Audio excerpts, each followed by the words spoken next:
Bonjour à tous, aujourd'hui j'ai demandé à ChatGPT de résoudre un exercice de chimie ultra classique que j'ai donné à faire à mes élèves. Et vous allez voir, les résultats sont surprenants.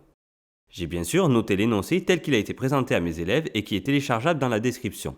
Il ne reste plus qu'à appuyer sur la touche Entrée et c'est parti. ChatGPT se lance dans la correction. Pour cette première question, il utilise la bonne méthode. Il explique ce qu'il fait, cependant il n'utilise pas les formules apprises avec les symboles de chaque grandeur physique. Un élève peut gagner du temps en notant le nombre de clous n majuscule et en utilisant la lettre m minuscule pour le symbole de la masse. ChatGPT fait ensuite l'application numérique en ayant converti les masses dans la même unité. 5 kg est bien égal à 5000 g. Le résultat arrondi à 1667 clous est cohérent compte tenu de l'énoncé. Bravo, c'est validé pour cette première question. Pour la deuxième question, on lui demande de calculer le nombre d'atomes de fer qu'il y a dans un clou.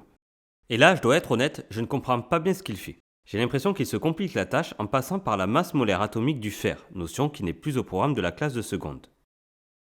Et là, il est en train de faire n'importe quoi. Cette formule n'existe même pas.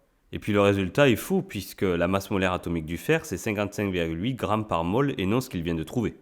Vous l'aurez compris, ce qu'il fait par la suite pour cette question est complètement faux. Donc là, pour la deuxième question, il a tout faux. Je lui ai donc demandé de refaire cette question plusieurs fois et sur 5 demandes, il a fait 4 fois plus ou moins la même chose, c'est-à-dire n'importe quoi. En fait, la bonne méthode est beaucoup plus simple que ce qu'il essaie de faire. Il suffit juste de diviser la masse d'un clou par la masse d'un atome de fer. D'ailleurs, il l'a fait correctement sur le 5e essai. Vous l'aurez compris, ChatGPT ne fait pas tout le temps la même chose.